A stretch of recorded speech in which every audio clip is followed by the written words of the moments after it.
Welcome back, everyone, to another episode of Throwing Partners coming at you live Sunday night, 8 p.m. before Monday, The or late night show. whenever, late show, wherever you're listening in the week. Hope you're having a great day or night or afternoon. Chris, how's it going? It's later than usual, so the day was good. Had a fun-filled day with my sister, so it was great with that. How was your day? Was it good? It was great. Just hung out with Stephanie. It was really nice. It's been a long week since we've been on the podcast, but you guys kind of figured that out. If you listened last week, we told you it was only be one show a week, and this is that one show for the week. So, with that being said, it might be a little quick one. Don't be upset. I know there's a lot of news out there, but I'm pretty sure you guys have filled your news in with plenty of articles that you've read already. And then, like we always say, if you have any questions, message us so we can talk about it. We are not going to talk about anything that you want us to talk about if you don't tell us anything. So Yeah. hit the subscribe button, send us a message, do whatever, text us, email. Emails are out there. Everything's out there for you. There's no reason why you can't message us. So Yeah, we're in a digital age here, so we're on everything. exactly. So with that, I'm gonna jump straight into the NBA right now with you, and I'm just gonna let everybody know that we're winging this thing. This whole episode is winging. Brian has no idea. Yeah, I have no idea. No notes. Yeah, we didn't write any notes down. We set up our stuff and we're just gonna talk. So I'm gonna tell you this. This is gonna be a personal note for you. The Lakers officially have Anthony Davis out. Yeah. Okay. Like what, 3 to 4 weeks? 3 to 4 weeks. Where do you see the Lakers in 3 to 4 weeks? It hasn't been tough to watch. They haven't been blown out at all. Like, you can tell they miss him, but they're still holding their own out there. He's definitely a major piece that is the drive behind their success the last year and this year. Like we talked about, I think it was last episode, maybe 2 ago. I don't remember at all, but we talked about the emergence of Kyle Kuzma stepping in for Anthony Davis. Mm-hmm. Definitely not what it should be. Like, he's not Anthony Davis. You can't replace him. But he's really holding his own, and it's been really refreshing to see. But they aren't hurting, but they miss him. You could tell. I know last night they only lost by 2 to the Heat, so a rematch of the finals. It's hard without him, but they just have to be cautious with that Achilles. Make sure it doesn't become a full blown like pull of it and snaps, and it requires another year off for surgery and rehab. So I hope for the best, but in the future, like the next 3 to 5 weeks, however long it is, they'll still be top 5 in the West. Oh yeah, of course. I definitely see them dropping below the Clippers. I know Utah has been out. Nobody's touching Utah in the conference. Yeah. I think they've kind of made the point where they're there to stay as number 1. Yes. So honestly, I think they might drop to 3. I know they're 2 right now about the Clippers, but they'll probably drop to 3 or 4. But I don't see it being too bad. And I know if he comes back fully healthy, we also don't know what the trade deadline is going to bring to the Lakers. I know they've been rumored for a lot of guys. I know DeMarcus Cousins was pretty much released by Houston, and there's been rumors already that the Lakers might bring him back. Yeah. So even though he never played a game with them, he got a ring though. Still got his ring. So still got his ring. Where do you think you see them, Chris? Anthony Davis is such an elite player for that team, and I get it that they still have King James there, and they still have a lot of great talent around other than Anthony Davis around LeBron. But Anthony Davis, man, that's your bread and butter. That's the butter gone out of the bread, basically. And I see them dropping probably to like 4 around there, like 4 in the West, if everything stays right with all the other teams. So like Utah, like the Joker doesn't get hurt in Utah. If the Clippers stay healthy and Kawhi and PG 13 do their thing still. So it's tough to say, because here's the thing also. It's like, yeah, the Lakers are barely winning games, but they're still winning games. That's the thing. Like they're winning. So from February 1st through February 12th, they won 6 straight, lost to Denver. That was by a pretty big score. Beat Minnesota, and then lost to Brooklyn, and then lost back-to-back games with Miami last night. We're looking at the next game. They're playing Washington, and then they're playing Utah, yeah, and they're playing Portland, and they're playing Golden State. So they got a rough few games besides the Washington game up ahead. Yes. My thing is, since you said Portland, I'm sorry to say this. I know you're a huge Luka Doncic fan, but I'm sorry, Damian Lillard needs to start that game, the All-Star game. He needs to start that All-Star game. He got, I get it. It's a fan vote. Luka got the fan vote, but players and coaches, I mean, Damian Lillard ran away with those votes from Luka Doncic. And I feel like a lot of those fan votes just know who Luka Doncic is, but doesn't know what he's doing this year, which is not bad. It's not bad, but it's not what he was before. But Damian Lillard has been on a tear this season, so he deserves to start. Yeah, I agree. But what was the starting lineup so far for LeBron's team? If I could remember at the top of my head, I think it was Luka with LeBron. Oh, I think Steph Curry was starting, and then there was somebody else, two other people. I don't remember who though. I can't remember. I don't think it was Let's Kawhi. see. It might have been. It was Luka, Kawhi, the Joker, and Steph Curry. Yeah. So I think Dame needs to go in for Luka because his numbers are better for one. Also, I think it's well deserved on Damian Lillard's part. Yeah. He's on a better team than what Dallas is playing right now too. So I don't get why he's not there. Dallas has been really struggling this season, and they can't figure it out. It was Seth Curry. I'm telling you, Seth Curry was the glue in that team. He has a good tempo. But with that though, also I have a question for you related to basketball here, since we're on the topic of the NBA. Okay. I want to talk to you about Charlotte. Okay. They have had success ever since our last podcast. And do you think they go into the top 5 in the East at the end of the year? At the end of the year, we've really talked up Charlotte this entire podcast, and they've been doing great. They've been doing great. They're in their conference. They are 9-9. Okay. Total, they are 14-15. So 5-6 in the West. It's oh man, let me check their standings. Let's check these. But here's my thing. Let's not go off of what they're playing. It's what you think right now with your gut of how weak the East is and how well Charlotte's success will carry on through the rest of the season. How do you think Charlotte shapes up? Also, how do you think Memphis shapes up? Because they're starting to hit the hot streak too. I don't think Memphis makes it in. You don't think they make even into the 8? No. And right now, Charlotte's the 8, and the top 10 teams are going. I think Miami's gonna heat up a little bit, pun intended. Chicago's there. Chicago's really scary weak too.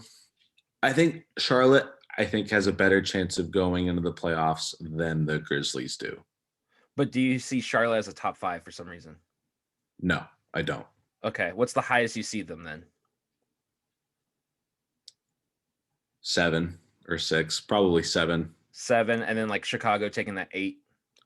Yes, or even Miami jumping up a little bit, but I see them in the bottom half, 7 through 10. Okay. So their schedule coming up, they've had a lot of games postponed. Yeah. So they had back-to-back games postponed. Their next game is tomorrow, hopefully, and they're playing Utah. They won't win that game. Then they play Phoenix, then they play Golden State, and then Sacramento. I'm just saying, I know, like you said, we've talked up. It's not really you, it's me. I will say this. It's you, yeah. I've been talking up Charlotte for a while, and the only reason I say Charlotte is because they have such a young core there that they finally needed, and they finally got it, and it's working. Working. And that's the thing is, like, I don't think Charlotte, even when they had Kemba Walker there, I think that really the only good times was Chris Paul. That was like the last good Charlotte Hornet time. Yeah, I mean, they were the Hornets, but you gotta remember they were the Bobcats. They were. So Chris Paul didn't really play but also, for them. I mean, Michael Jordan didn't own the team when he was with Chris Paul there. But Chris Paul never played for them. No, but I'm saying like a Charlotte team. Like, you know how they moved? Yeah, but Chris Paul never played for any Charlotte team. He only played for New Orleans, where the Hornets, and they turned into the Pelicans. Yes. The current Charlotte Hornets were the Bobcats. I'm saying like in the Michael Jordan era. Okay. They haven't had a good team till now. Correct. Okay. That's what I'm trying to say. I think saying Chris Paul, though. I'm just saying, like, in that franchise history, the history of the Hornets. Yes, yeah. Oh, yes. This is history of the Hornets. I agree. I agree. Now that we're on the same page, I was like, Chris Paul never I brought Michael Jordan into it because he's been the owner now for almost, I think, 10 years now. He's been there a while. Yeah, I was confused because you were like Chris Paul. I'm like, Chris Paul never played. I know. I'm sorry. Okay. I'm sorry, and I'm sorry to the fans out there. I'm sorry. It's the late show. It's the late show. It's I'm a little groggy. Right now it's Sunday night it's 8:15, a little bit past 8:15. Oh man, it's past my bedtime. Almost bedtime. It's past my bedtime. All right. Yeah, so I agree though. I think this is probably been like their most fun team to watch as well under Michael Jordan's ownership. So yeah. So I think that's pretty much the NBA right now because it's going into the All-Star weekend this upcoming week. But if you guys have any questions about the NBA that you guys want us to talk about, please send us questions, send us some info, do whatever you want, hit the like button, all that. But let's jump in. We're going a little backwards here. So we usually start off with like football or MLB. But guess what? Football's done and over with. And it's time for NBA, the NHL, and baseball to start. But before we hit baseball, let's jump into the NHL. And for all you folks up there that are NHL fans, I will say it was very disappointing to know that they had to postpone the outdoor classic at Lake Tahoe because of ice issues, because they couldn't figure it out. That I don't know what happened, but they postponed it after the first period. And so now we're waiting on this. But, you know, the venue, the scenery, and everything that you guys got to see in that first period, if you did watch it, was amazing. It was great. But we're going to have to wait to see who the winners are. Those are between Vegas and Colorado, and I think it was Philly and Boston. Is that correct there, sir? Yeah, Philly, NHL Outdoors Lake Tahoe. Boston demolished Philly 7-3. I know they finished one game, but I don't know if did they finish the Vegas and Colorado? They finished it. It started I think at like 9 p.m. last night. That's why I couldn't watch it. Yeah. So Colorado ended up beating Las Vegas 3-2. Yes. Wow. So you know when there's a lot of pressure on ice, tends to crack a little bit. Very true, especially when it's outdoors. Yeah. But if you guys heard that just now, you just got an update from the game. Yeah. I will say this though, it was fun watching what I could with that first period. It was really cool. I thought it was really awesome when they do the outdoor classic. Usually it's at like Gillette Stadium or like some stadium, but this time they actually went to the outdoors, which was really, really cool. And like I always say, I know Philly lost to Boston. I know they did, but Philly's going to win the cup. Philly's my team to go to the cup, not to win the cup, go to the cup. Okay. And and everybody's saying like, you know what, Chris, are you dumb? What, like you have a rock in your skull? And I'm like, maybe I do, but maybe this rock is trying to form a brain. And you know what? Maybe it is a brain now because Philly is going to the cup. Philly's going to the cup. End of story. You could say Tampa. You could say Boston. You could say Washington. You could say all these teams in the Eastern Conference. I'm sorry. It's Philly. You want a Philly special? Order that special. Going to the cup. Flyers Cup 2021. Watch it. Bet on it. Do what you want. Blame me for all the outcomes. But if I'm right, you guys owe me an apology. You okay over there? Yeah, I'm fine. We said we were winging this episode. I told you. A great tangent of your. You want to hear another tangent I'm going to have? And yeah, it wasn't a tangent. It was an analogy. An analogy with your brain and. I know you went to college. I know you know what an analogy. I'm still in college. So am I, but I still know what an analogy is. Come on, sir. It's late. But let me tell you this. If you guys are into sports betting, which majority of the country is when it's legal, when you can actually bet on a team and not just do DraftKings or something like that, when you can bet on a team, I'm going to tell you guys this. Bet on the Anaheim Ducks, but in a bad way. Bet them for the under because they are, I think, 9-4 every time of covering the under. So if you're looking for a team that sucks really bad, and I thought my Sharks were bad, but bet on the Ducks. I love Troy Terry. Troy Terry's the man. He's got to do things. He needs more starting time, but you know what? It's not enough. They're not going to win if he's not playing. Sucks. Yeah, they really dropped from the last time we really dove into hockey. I know the Kings were down there. Ducks are in last. They are I told you. 9-3. But also the look at Detroit. Look at Detroit though. Either. Have you seen Detroit? Hold on, I'm looking for Detroit. Look at Detroit. Detroit and Cleveland. He was from Detroit. Oh, yeah. You want to say that record there? I'm glad the Ducks aren't as bad as the Red Wings at 5. One of the original 6 teams has been the worst team in the NHL for so long. Why don't you state that record there, Brian? Yeah, 5-12-3. That's bad. 13 points total. I think there's a couple teams that don't even have 10 points yet, though. Is there a team that doesn't have 10 points yet? Everyone's up there. Ottawa's got 11. Oh, Buffalo's so they just got there. Detroit's like 2 days ago, they were at 9 points. I was like, oh my goodness. But Ottawa is at the bottom of point totals throughout the NHL with only 11. That's so sad. And that's so sad. Vancouver's above them with 17. And they're not going to catch up in that division. So, yeah, they're down by six points. That's a tough division, though, the North, because Toronto's really good. Toronto's scary. And people are going to say, Chris, what are you thinking? You want to bet on Philly when Toronto's super good, too? Yeah, I will. I'm sorry. It's going to happen. Yeah. Philly to the Cup 2021. Watch it. Live it. Dream it. Bet it. Bet it. We're not even sponsored by DraftKings, but we're going to go on DraftKings. I'm going to just keep saying the word bet it. Maybe we'll pop up on a tag or something. Bet it. Bet it. Bet it. Bet it. Not Bettis, not Jerome Bettis, not the bus, but bet it. Bet it. Andy, bet it. All right, so let's play a game called Bet It, Brian. You ready? Yeah. Are you ready? Okay. So we're going to jump to the MLB because this is our specialty. Like, this is the thing that you order every morning at the same diner for breakfast every day. Hey, you're on one tonight. This is great. So this is called the Bet It Special. The Bet It Morning Special. If you're listening to this in the morning, it goes phenomenal with breakfast in bed or something like that. So, all right. I don't want no crumbs in my bed. We don't want no crumbs. We don't want soggy cereal. We don't want any of that. All right. So, Brian, bet it or bet against it. Okay. That's your two options. Okay. I'm telling you this with a straight face as much as I can.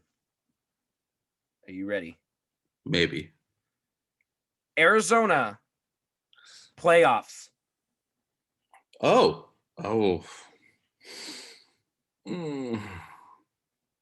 Bet against. Okay. Next one. You ready? Okay.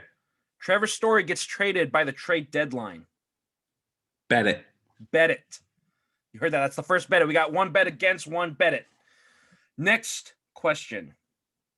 David Dahl gets traded before the trade deadline. Betting on his season in Texas. Let's do bet it. Okay.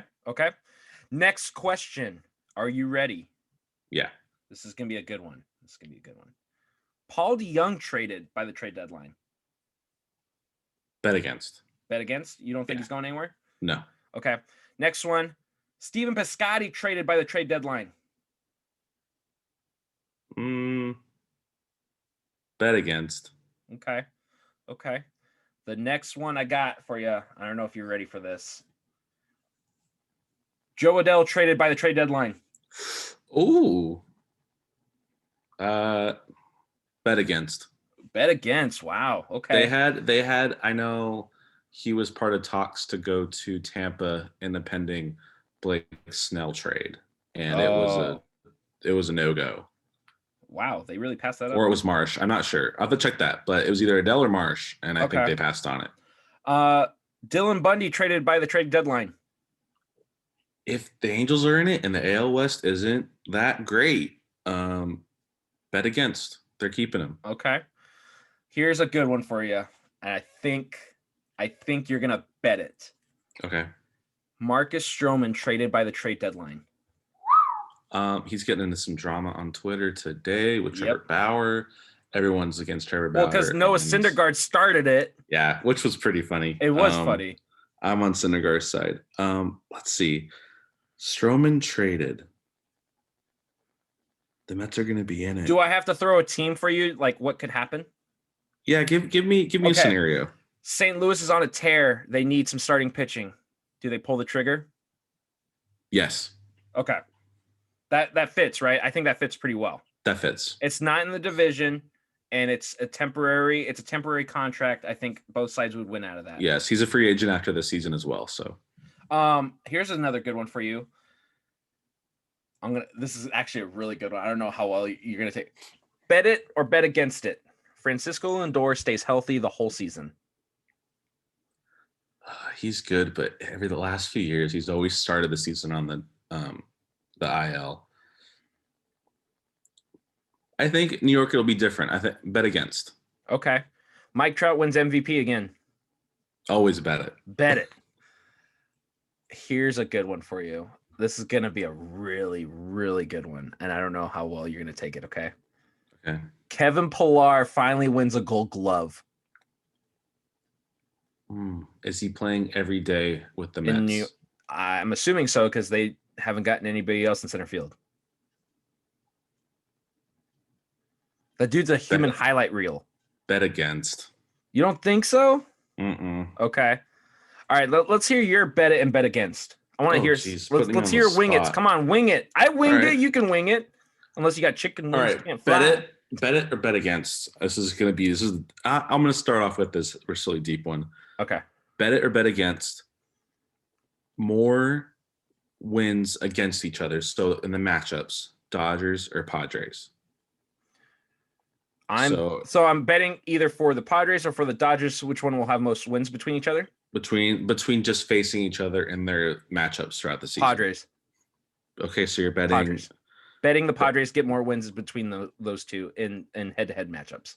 Okay. Usually it's what, like 16 games? 16 to 19, I believe. Yeah. I think it's going to be literally a margin of either 1 or 2 wins between them. Yeah, just like I think if the Padres can like take the season series, they're going to win the division. Dodgers, they'll be good with the division. I think they'll be fine. It's how you play against that team. Yep. Okay, here's this one. After the season, if he doesn't get traded or if he does, he's a free agent. Trevor Story signing with the Cardinals, and then them keeping Arenado to have them play with each other in St. Louis. Bet against. There's not enough money there. Bet against. Okay. They still have Paul Goldschmidt's money. They got Nolan Arenado's money. They've got, and they also have upcoming contracts with a lot of young kids there. They're not going to have enough money for Trevor Story. Okay. All right, I'm gonna go towards your heart with the Mariners. If you bring Marco Gonzalez into this or Kyle Lewis, no. It's more wins. Over under 83 wins. Under. I think at most maybe 75. At most, I could see them winning 75. 75, and that's if they have the season like they did last year. Yeah. I mean, I'm looking forward to James Paxton being back. I think that's a great sign. We didn't sign him for very much, and hopefully he can actually get above 150 innings. That would be great. Yeah. So, all right. Bet against Corey Kluber, AL Comeback Player of the Year. Bet it. Okay. Bet it. Yes, I think he is. I think he's got a chip on his shoulder for like just how everybody's kind of doubting him and stuff like that. I think bet it. I think so. Okay.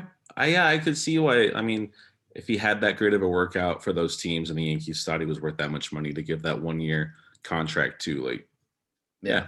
I think he's worth it. Okay. Sticking with the Yankees. Okay. Just announced a few days ago, Clint Frazier is going to be their starting left fielder. Good. Great. So bet against a good glove out there, do you think, his defense wise? Like, Above there average defense. Okay, so above average. So we're not okay. So if we had to draw a line here, so here's above average. This is average, right? And right Yeah. above this is proficient. If you're listening, Chris has his hands up. Yeah. And so proficient's above average, and then above average is above average. Yeah. In those terms, it makes sense if I had commas. Okay. Oh man, he's really bad at defense too. He's really bad.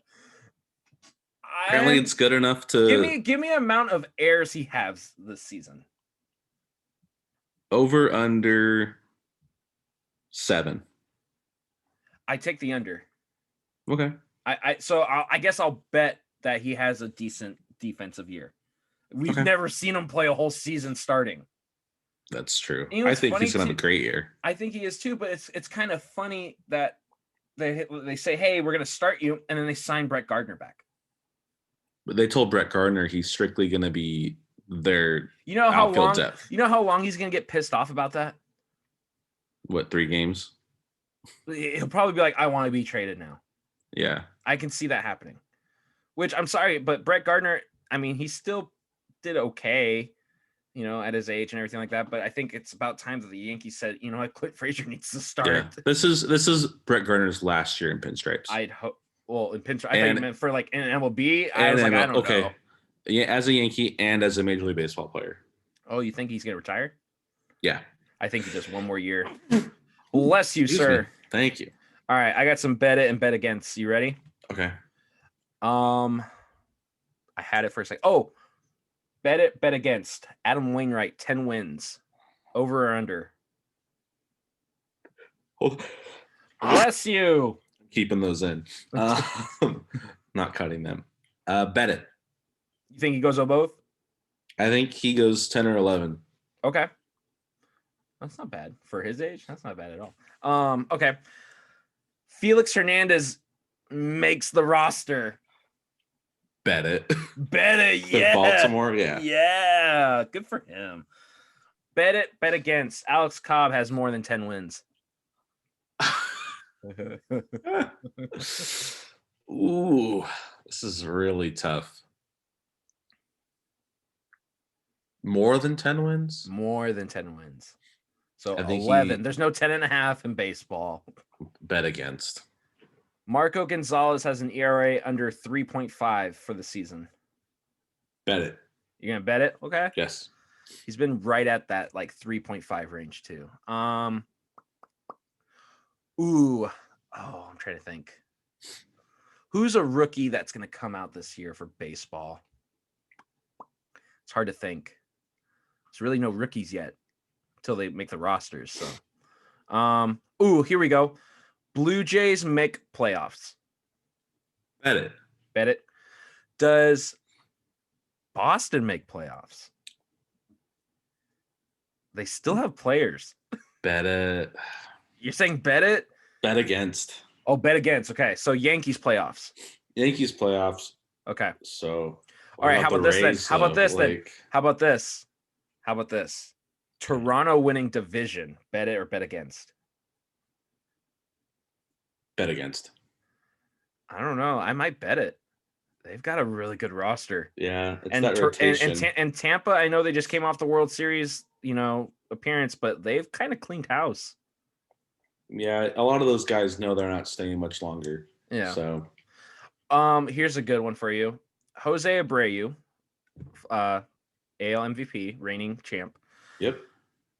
Hits above 310. I don't think he has the same season as last year. What do you bet against? Freddie Freeman, NL reigning MVP, having over 120 RBIs. Ooh. He'll get over 100, but I don't think 120. 120. Bet against, and I think he gets close, but goes like 113, 114. Who has a better season, Acuna or Freddie Freeman?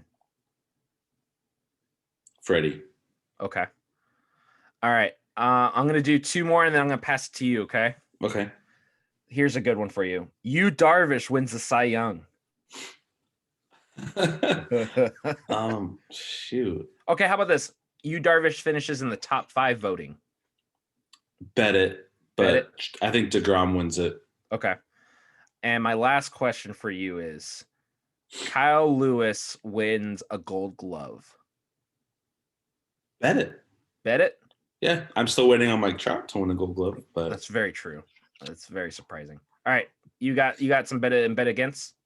Yeah. All right. Better bet against. Fernando Tatis Jr. has the greatest long-term contract. Like his career spans those 14 extra years in San Diego. Just best contract, like well spent with just. So are you basically saying does he make the Hall of Fame? Does he make the Hall of Fame? Yeah. Like I know he's young. He's 22. Signed this big deal, which we haven't talked about yet, but it's a great deal. And do you think like there's a good 8 or 9 years that are like, wow, this is the best? I wouldn't say the best, but in the top 5. Like productivity wise? I would say bet it. I would say bet it. For 8 to 9 seasons of that, I would say bet it. Yeah. He's still, you got to remember, he's Here's still my 22. thing though. Okay. Actually, I have a question for you. Okay. This took a lot for me to kind of understand this, but I just want to say something. The shredder, how MLB does the shredder, they did the top 10 shortstops. Yes. They put Trey Turner below Fernando Tatis Jr. If you compare their whole stats just from last year alone, Trey Turner was way more productive. Yes. I love Junior. Like, I love Fernando. I love Padres him. Fan. But Trey Turner is the second best shortstop right now. Yes. And where was Nando ranked? Second or first? Fernando was second. Number 1 was Trevor Story. Okay. Where was Seager ranked? Seager, I think, below was like Trey Turner. 5 or 6. Okay. Because I think I'm trying to remember. I think because I know Tim Anderson was in there too. I just know Trevor Story, Fernando Tatis, and then I think it was Trey Turner.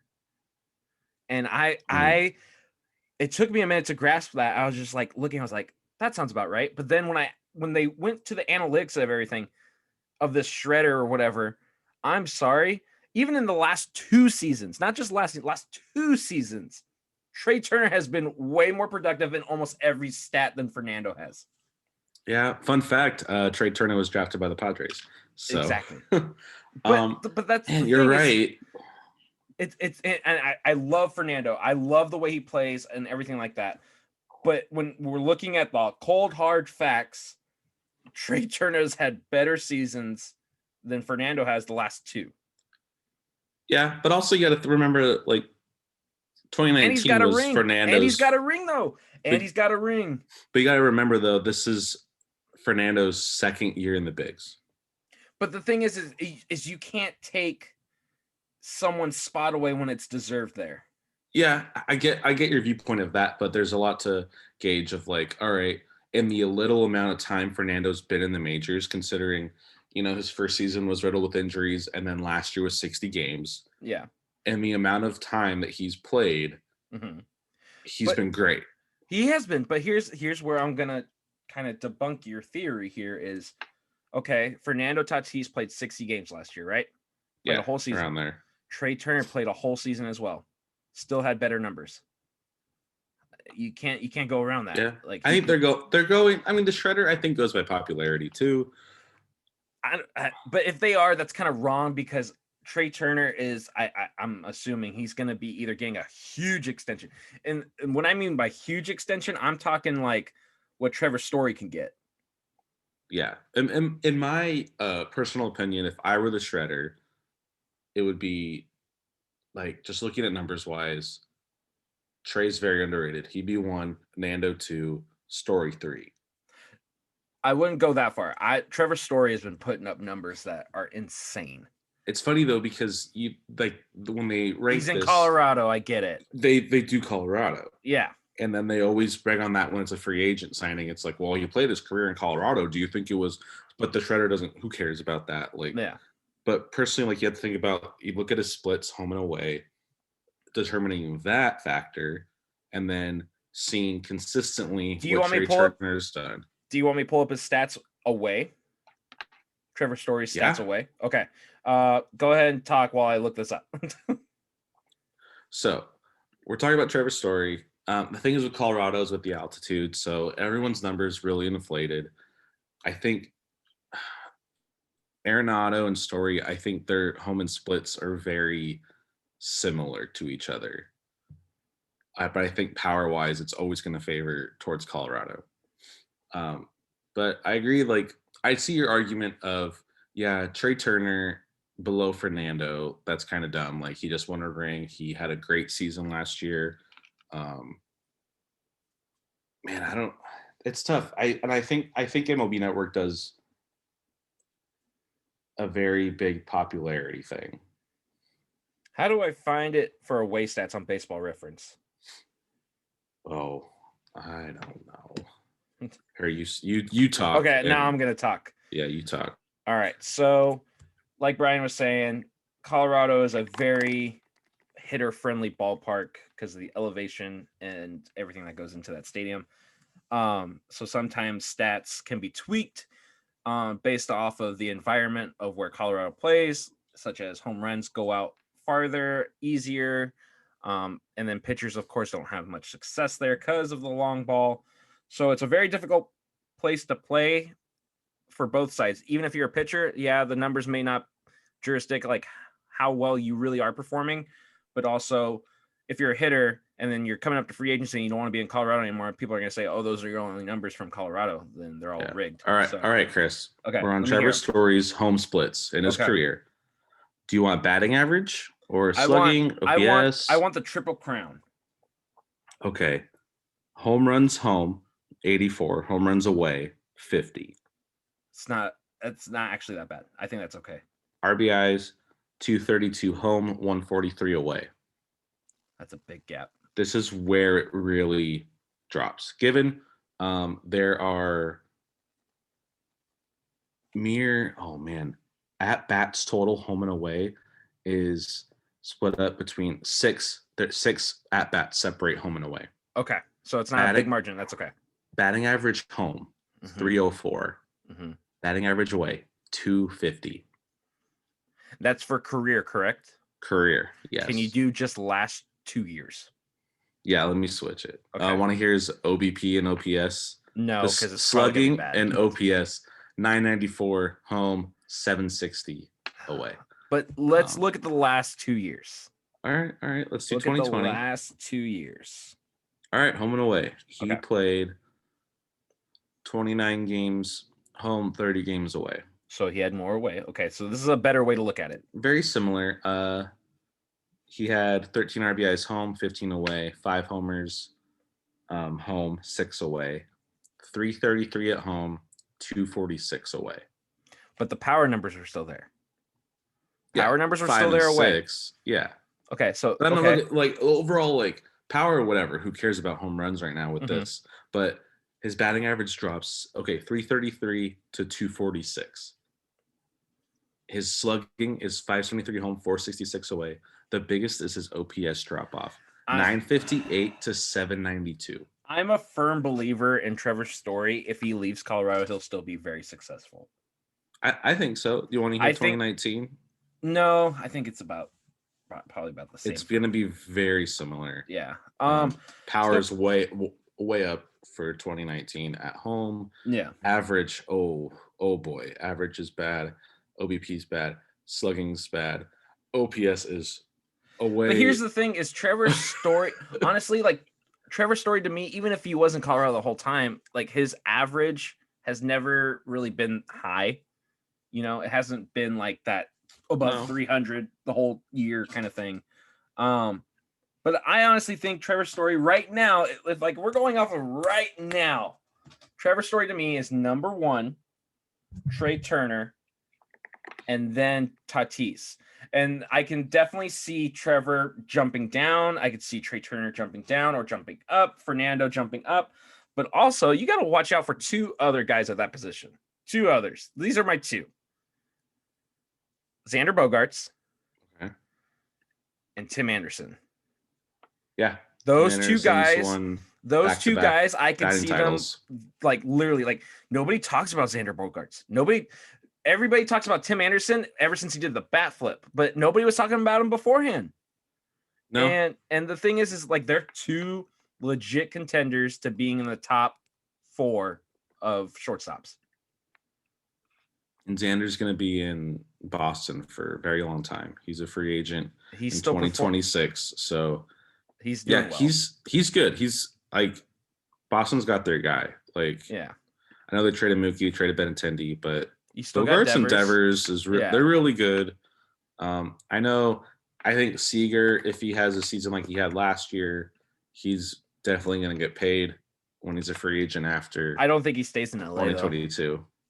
I don't see him staying in LA. His agent Scott Boras, yeah, who knows? I mean, here's my thing. Let's jump around in the MLB a little bit here. Who, in your mind, besides the Mets, has the best starting rotation?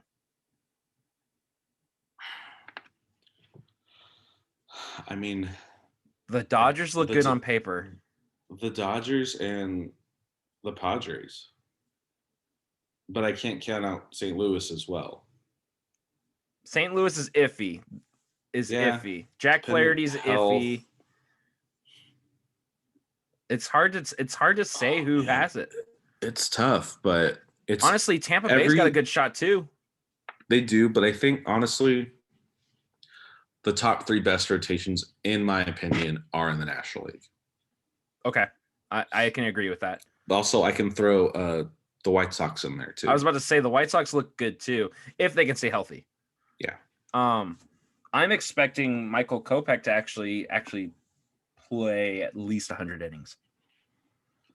He says his arm has never felt any better from this surgery. He took the time off and everything, and he's done everything right. So hopefully he can get healthy. We'll see how it is. But let's talk about Fernando's extension with the Padres. Okay. What are your thoughts on it? You know, he signed that 14. Well, he owes a lot of money to that first contract he signed. If you guys don't know, he signed a kind of like an advance contract when he was a minor leaguer that basically states whenever he signs a big league contract, they get a percentage of it. And I think it's roughly around $30 to $40 million is how much that percentage is going to be to them from this contract. But for me, if I was a Padres fan, I would be ecstatic because now that you solidified that shortstop position with a young, great player, now you got Manny Machado over here with that opt-out at the 5th year mark. He's going to stay because he loves El Nino. He loves him. Yeah. Now you just solidified your whole entire left side of the infield, along with Eric Hosmer there still for another 3 years. You got Cronenworth who's coming up, and then Profar actually did a good season, so you can dabble between them. But I think Profar is going to be playing the outfield the whole time. Excuse me. And then Trent Grisham just came off a great year as a rookie. And a gold glove. And it's like, the Padres, I know they've done this before where they traded and all this stuff or signed all these players, and it was a huge bust. But right now, I think they're doing everything right. They've got depth, they've got pitching, they've got bullpen. I don't think their bullpen's going to be as strong as it was last year. They got prospects still. They have one of the best farm systems still, and they have a young group of starters. It's not where they sign for these kind of washed up kind of guys.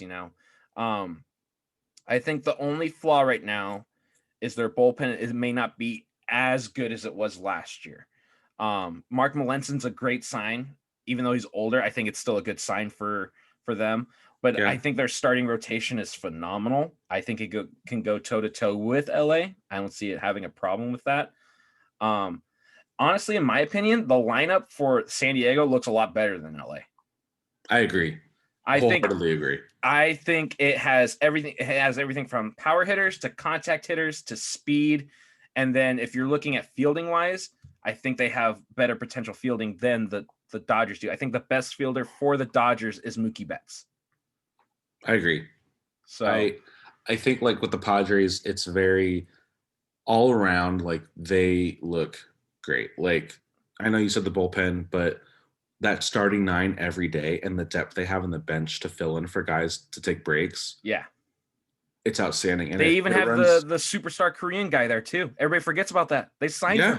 They signed Kim. So they're like they really remind me of the Dodgers the last few years of making the World Series, who had those guys with a lot of depth. Like they had guys that could play anywhere. I think they're, even though he came off of almost winning the Rookie of the Year, Cronenworth's going to see time at second, and he's going to see time at And short, left. probably. I think at first, left, and right. So he's very versatile. So it's just showing them they have a lot of depth. And a part of me wishes there was the DH in the National League. So either like Pham or Will Myers can have DH times, and then they Will can. Myers looked good in the outfield, though. He did. really good. He had a great season last year. Yeah. I think you know what this team reminds me of is the 2004 Red Sox. They just mesh well in the clubhouse, and they know how to win, and they're going to get any wins means necessary. And they have guys that have been there before. I know Machado, his time in Baltimore, they were good. They went to the amazing, playoffs. but in the playoffs, Hosmer's been to 2 World Series, and he has one of them. He has one win. Tommy Phan's been in the playoffs. Yeah, and they all came from past clubs that had a lot of success. Darvish's been in the World Series twice.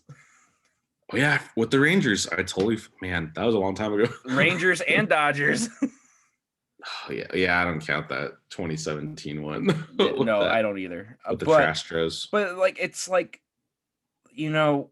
what's the GM's name? AJ Preller? Yes. He has taken that team. He's made the moves that he's needed without giving up the farm system. A lot of teams do that. They throw the farm system out, and they get all these superstars. He has somehow rigged it to where he can keep at least the top 15 top prospects in his farm system. He's kept them there. He really robbed Chicago with that Darvish trade. I know we talked about it, but yeah, because I don't understand why Chicago thinks, Zach Davies is a great replacement. I think Zach Davies is a great pitcher, but I don't think he performs as well as he did last year. They just wanted to shed money. And that's it. And they were like, we'll take whatever to get rid of this contract. And they got a catcher out of it.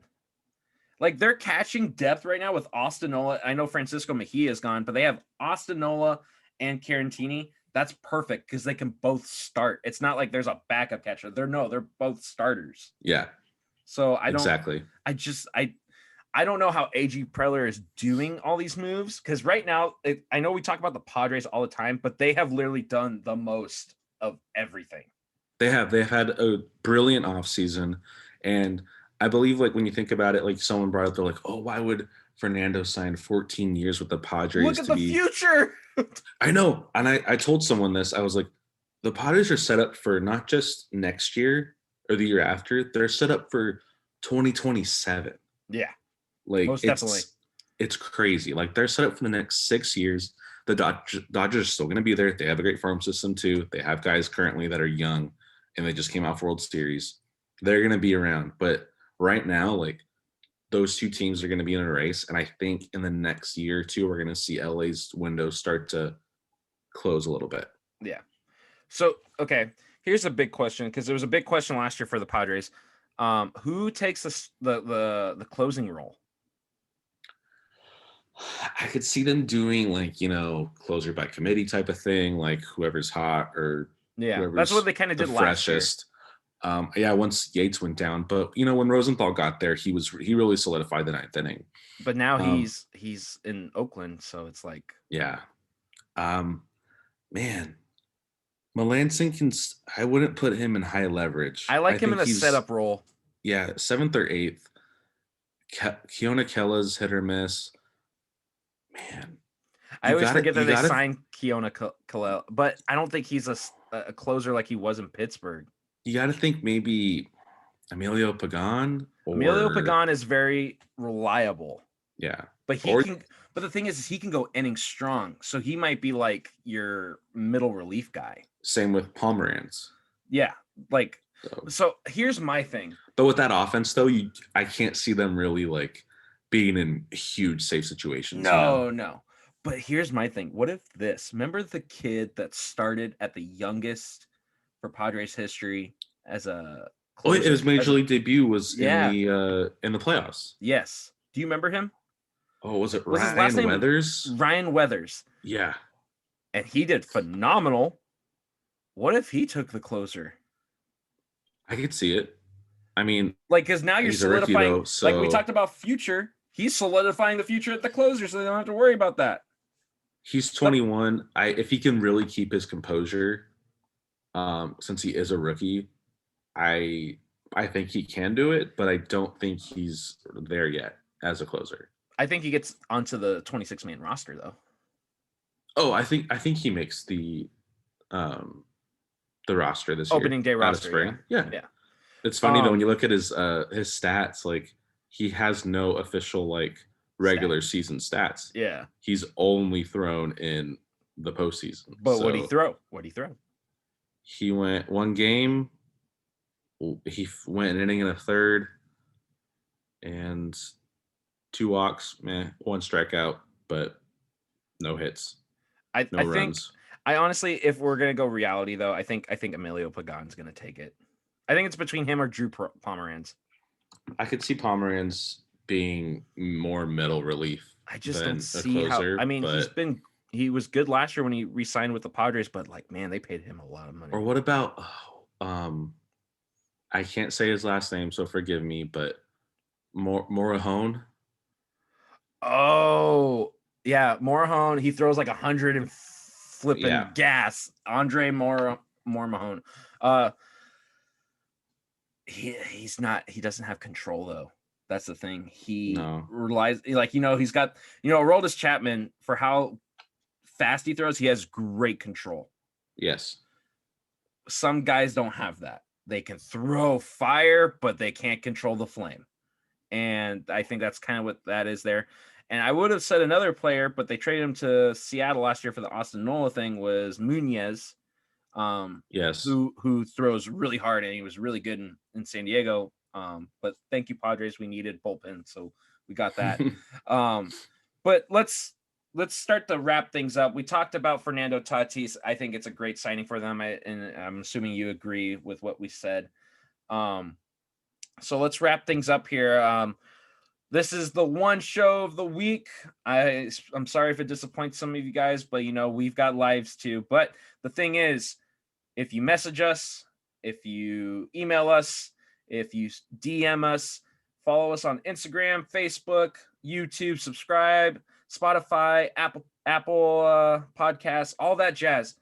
We need your guys' help of spreading the word of this podcast. Yeah. And all the people that have listened to it have always told us we do a great job, and we appreciate it. But we would also really appreciate if you share it to more people and get the word out for us. So, yeah. But I think we can spare 2 minutes right now to talk about Carson Wentz leaving Philly and going to my Indianapolis Colts. It's your touchy subject. I want to do it before it's 2 weeks old at the time, like when we. So are you asking me the question from an outsider looking in? More of just outsider looking in. Yeah, just trying to start the Wentz conversation right now before we sign off. You just traded for trash. I don't know if that's possible. Okay. I know. Episode 2, I really laid into Wentz. But if you think about, this is like my only positive outlook right now, is he's reunited with Frank Reich, who was the offensive coordinator in 2017 and 18 when, Wentz broke out and they, Nick Foles won the Super Bowl for them. But yeah, that was Wentz's breakout season. And he was great before he got hurt. But he's reunited with him. My silver lining is, it's Carson Wentz. Like, who knows what you're going to get? But he's reunited with someone who brought him success in the past, who he probably liked. And, ever since Frank Reich left Philly, they haven't really been the same. And the Colts have gotten better. So we might see a different Carson Wentz in Indianapolis. Who knows? It might just be a mental thing of him being happy, being back with Frank Reich. But I can say this right now. I really miss Andrew Luck. All right. Are you ready for me to break your heart? Yeah. Okay. It's already broken, so. If the Colts are smart, which so far with this trade for Carson Wentz is idiotic. They didn't give up much. They're just taking on the rest of his contract. I don't care. I'm sorry, Brian. I don't mean to be rude, but I don't care. I know. That's, you literally trade for a banana peel, an old can. What else can you find in garbage? An old blanket. Blanket. Some rubbish food. Rubbish. That's what you're getting. That's what you're getting. And then you're like this. Oh, if I rub it hard enough, it'll clean my face. No, it's not going to clean your face. It's going to give you pimples. It's going to give you probably some sort of disease. And that's what it was in Philly. And Philly was like, oh, I've been using the wrong face cleanser. Let me get rid of the old one and get this new one that prevents stuff like that. That's what Philly did. Philly made the right move. Indy was like, oh, Philly. Man, hang on. We just lost a starting quarterback, but we do have a starting quarterback that's been sitting on the bench, but we don't want to start him anymore. What? Are you kidding me? You're not going to start Jacoby Brissett or at least go after Cam Newton? I know Cam didn't have the greatest season in New England. I'm sorry. That's what happens when you have a washed up New England team. But Indy was like, yeah, we'll take that. We'll take that garbage. Let me put that all over my face. Let me see what the problems you were having with it. And next you're going to get a zit here. And guess what? That whole thing that you said about him, about C, me, and Carson, he's not even going to have a C there. He won't. And, you can call Carson Wentz or Carson Warts. Going back off your analogy. I like it. But I don't disagree with you. I was saying, I didn't like it. I thought Ballard and Irsay were going to have a completely different outlook for the offseason and have better options. I was just looking at the silver lining of trying to be positive of him being back with Reich and seeing how things go, trying to bring back that magic from the past. That was just me thinking positively. I still don't like it. Mm-mm. Like I said, I miss Andrew Luck. If you give Jacoby Brissett the right weapons around him, he's a good quarterback. He was good a few years ago. I enjoyed it. I don't know. It'll be interesting. Here's a good question for you. Okay. When Andrew Luck left, Indy said, you can keep your money. I think that was a stupid move. I think it was stupid. I'm sorry. If I don't care how much he's brought to the table, how much nice of a guy it is, you have to run a business. And you're going to give this man, for not even playing the rest of his contract, the rest of that money. Yeah, if I quit a job, I don't get my paycheck still. Exactly. It shouldn't have been like that whatsoever. I'm sorry. Andrew Luck is one of the nicest people in the NFL to ever play, and he's great. But I'm trying to run a business. I'm not going to give him any more money that he deserves, that he's not playing in, okay? Yeah. So now that money's gone. Now you want to take on more money, more garbage money, basically. That's what it is, right? So now you're starting this dumpster fire with how much money you owe. Yeah. And then you're going to be like, oh, man, we made the wrong move. Now we have to owe this guy, and we got to get rid of him. And I want to go sign this guy. Too late. You've made too many bad moves with too many building blocks that have just ruined that quarterback position there. If you don't start Jacoby Brissett, you're going to have problems. I agree. I'm sorry. I'll leave it at that. And I think at most, if Carson Wentz does start the whole season, I think at most you get 7 wins. I think 7 wins. Only because that defense is phenomenal in Indy. I brought that up before we started recording. I'm just saying. Yeah. I knew before when you even told me, I already knew Indy's defense is in the top 5 in the NFL. Everyone knows. Is easily it's scary how good they are. But if they have an offense that can complement that team is ridiculously scary. But it's not. I'm sorry, Brian. Being a Colts fan right now, you're going to go through some dark times. Who knows? You can be a Seahawks fan. No, I ain't jumping ship. Okay. Well, we'll see we'll see you watching the couch with us playing in the playoffs. But even though I'm sorry, but I think the Rams are going to win the division. And then a round later, Seattle will join Indy watching the playoffs. I don't doubt it. If we don't figure out our offensive line or at least our defense, I don't know. Yeah, who knows? But with that, are you good with your Carson Wentz? Yeah, I'm good. Carson okay. Wentz. All right. So with that, folks, like we always say, always be kind to one another. Treat others with respect. It is late night here, so I'm getting tired. Brian's probably going to go down soon too. Yeah, I got to work tomorrow. So Yeah, got that new job. Yeah. But with that, like we were saying before, share us. We need your guys' help of sharing the love of our podcast to the world.